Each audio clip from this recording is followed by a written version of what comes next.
The team that picked the most to go 0-3 just did the impossible by ruining everyone's pick-ems, by defeating Furia.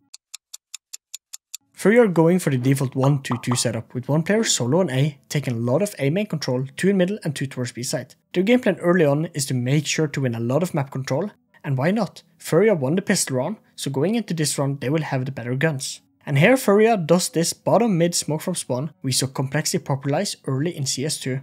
And they will use this lineup for early door smoke outside of B, to allow Furia to take bottom ramp control if they want. Legacy will start the round with upgraded pistols, some Galils, since they got the plant in the pistol. And when you are going into a round with a worse spy, you need to play it to your advantage. And this is why Legacy will use 3 smokes early in top mid, donut and cave, to force Furia closer to them in middle, and to isolate the mid players. And this works wonders. Furia's mid player will on their own utility run down middle, and already by now they are stuck in Legacy's trap. Furia, as planned, sends one player to take Fortnite control, while Art pushes close to the smoke in this off angle, to deal with any player swinging the Fortnite player. But how is Legacy able to make this work? To win middle? Well, they have 2 players going outside of B using a lot of utility to simulate a fast side take, and this forces Furia to focus B, and here Legacy can run out of the smoke and win mid control. And here the fake is perfect. Legacy is able to kill both mid players and have taken full control of it. You can just tell there's always a lot of things that can go wrong in rounds like that. But Legacy has no smokes left after using 3 in mid early and then now using 2 for the fake. So they need to get some more kills before going for a side take. And here Coldzera stays in cave as the lurker and it's perfect. Furia tries to take cave control back to win some map control. And here Cold with the Tech 9 can get a 1-for-1 trade after repositions in the open to catch the Furia player off guard. Coldzera stays behind in A main and allows Legacy to plant the bomb and opts to play the retake, but a 2v4 retake is quite hard. Only good thing about this for Furia is that they have a Molotov while Legacy has no smokes left. On the retake, Legacy are not positioned well. They are all towards donut and this can be a problem. And here we see Furia able to find some kills on players peeking one by one, but it's quickly down to a 1v1. But the time is low and Legacy wins a much needed round. Pushes out one person, does get the kill there, taps the bomb, but yeah, Barton's definitely going to be coming for him, so a lot of kills. We skip a lot of rounds in, and as we can see, Furia is in the control of this game.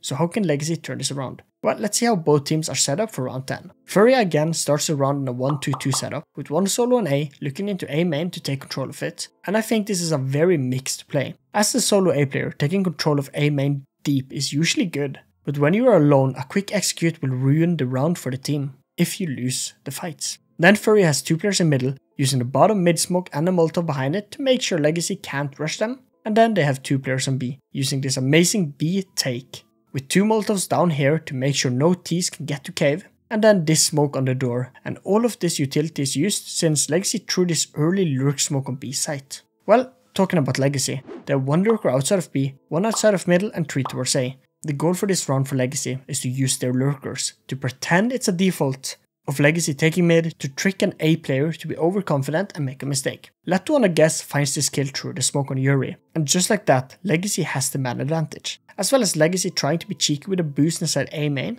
and this is done to kill the box player, if there is any, since he will not hold for this position and rather under it, but on the scope Coldzera hears it and Molotovs and smokes them off. This utility set from Coldzera forces Legacy to leave and go back to middle, and by now Furia are getting a lot of map control, with Cello pushing down on B and clearing it out. But they have left mid to rather focus on the sites. And this is an issue, since Cello will have no clue how mid looks when he is clearing all of this out, and his life is on a timer. Legacy pushes him and here finds a 1-for-1 trade, perfect when you have the man advantage. But here's the issue, Fallen solo on A with the op needs to make a decision of where Legacy will push him.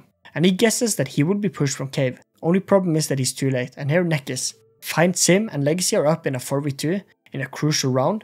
It's clearing up the entire lane outside of it.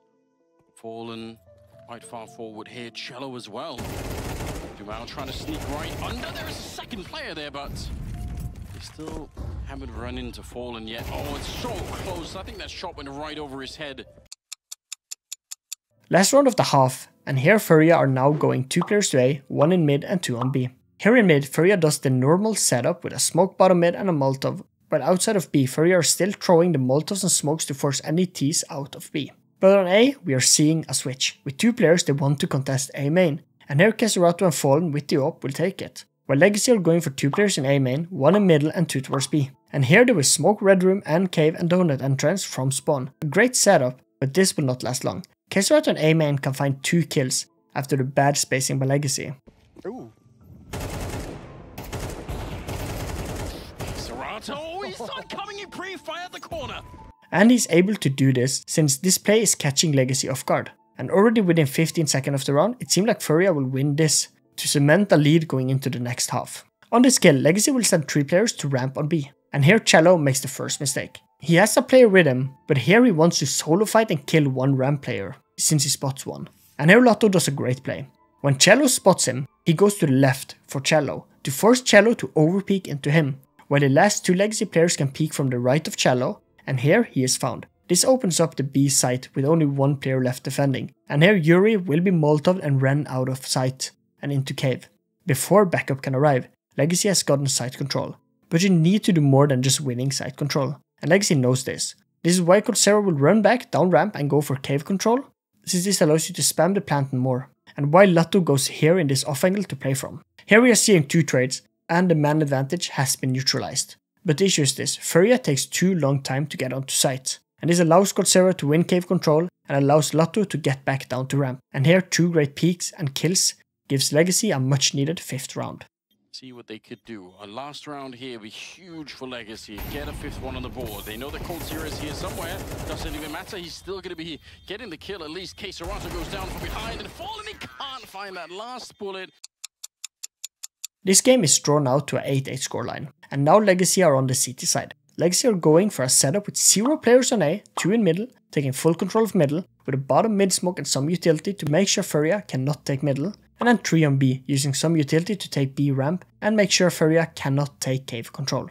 While Furia are going for 2 smokes early, 1 in cave and 1 in red room, then they have 4 players towards A and 1 lurker outside of B. And why not? Furia knows Legacy are on worse guns, so why not use this to your advantage by taking site with a full force and keep the lurkers just to hold down 1 spot or find some players saving. Furia is slow, but will eventually start to walk out to A site. And here is the issue: with Furia being so slow, Legacy has taken full mid control and can have 2 players in donut. This will allow them to get early information and ask for rotations.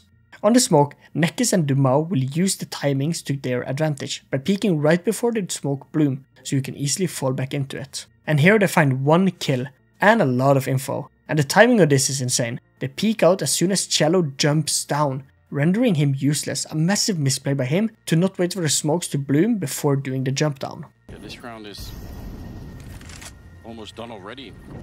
Double setup towards the donut position, but FAMAS smokes are going to be coming up here. They're going to try and see if they can run their way through. It's a pretty interesting headshot, but it still shouldn't be enough, really. And here is the other great part of this play. The donut players got so much information on how much utility being used, so this will allow Legacy to rotate over and go for the retake. On the retake, we can see that Legacy has grouped up, but the issue for Furia is their lurker. He is moving towards B site and will be rendered useless, the worst nightmare for any lurkers. This means on site it will be a 5v3 in the favor of Legacy. Lotto finds 2 kills rather fast, and here's the issue. These 2 kills forces Yuri to run and make a lot of noise, and here Dumao can find him hiding in this corner, and just like that Furia are down to 1 player trying to hold off 5 from Legacy. Fallen finds 1 kill, but is traded, and Legacy takes the round. Oh, he gets distracted. What is happening? No, no, no, no. And they know Yuri's position as well. This is a catastrophe. Absolutely so. How did they give it away? Legacy are back on the T side, and it's been a rough game, entering the last round of the first overtime. Furia going for the default of a 1-2-2 setup with 1 player on A towards the boxes, 2 in middle using early smokes and utility, using this utility set to take bottom B control. While Legacy are going for 3 players outside of B and 2 outside of middle, using these smokes to smoke out cave and top middle. But there's an issue that Legacy wants to abuse. In mid, Furia does the same default bottom mid, but they're not focusing on how they throw the Molotov. They kind of just throws it, so it's there. And this has created a gap Dumao can abuse, and he walks out of the mid smoke and behind the Molotov, and here he finds Art who peeks alone, and this is a domino kill. A domino kill meaning it will have a massive impact on the round. Might not make sense now, but look at Furia. They had 2 players in middle. The last player now in mid is solo with an M4A1S. he can at most find 2 kills and can easily be dealt with. Art dying here will have more impact than him just giving the T side a man advantage. Legacy puts on the brakes and leaves mid while they're focusing on finding a Furia player who might be pushing for info or for a trade. But this does not happen, and here Legacy need to make something work. They start on A by flashing here to win back A main control, while Furia has gone to have 3 players on B and only 1 on A, not ideal. Since with 1 player, it's easy to over-rotate to help this player, or if you lose him, you will have lost sight. Dumao uses this fun, fancy flash, but Fallen is fast and can dodge it. And Legacy will not try to contest, since on A, before the T has sight. The AWP is one of the best guns here, since there are so many places an AWPer can play from and be unpredictable to find kills left and right. Like the pillar on overpass where I did this. Monster steps. B? Ja, jeg tror det. Kanskje. Ja, B, fort B. Jeg pusher mid. What? All this waiting forces Furia to do something, and here 1 B player will go back to middle to hold, and then the last 2 B players will go into cave, and here with a 2-man cave setup, you need to get a minimum of 2 kills before dying. So let's see how this will work.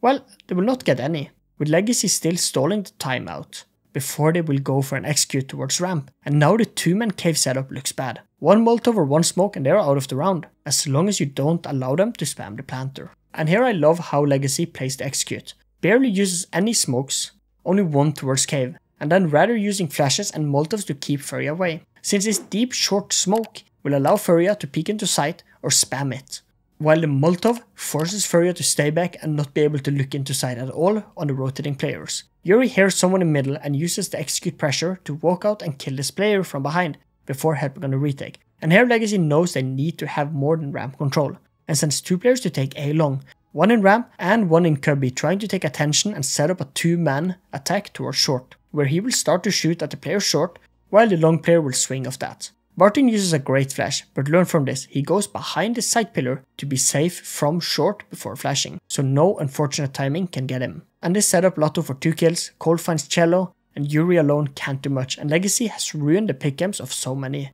including me.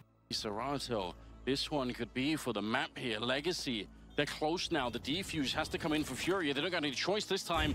Lado swung into it. My God, what a spray down!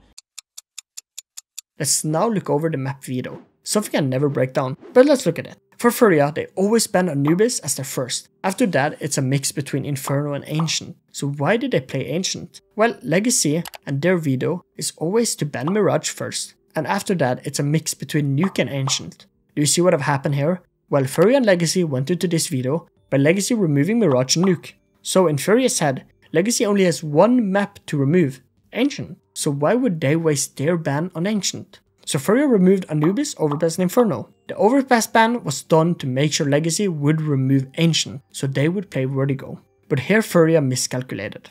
Why would Legacy ban a map in Ancient that they have a 83% win rate, while Furia on Ancient has a 20% win rate, and Legacy gambled on this and decided to play Ancient, and this must have caught Furia off guard. Legacy pulled off an upset, but why? But why not? Legacy as a team had an easy road to the major, but has a team of some amazing players. Dumao was one of the brightest stars from the Brazilian scene some years ago, Cold is a legend of the game, and the rest of the team has the experience needed to go to the next stage. You could say the same for Furia, but day 1 of the major was not their day. Thanks for watching, and here are 2 videos YouTube told me you would like.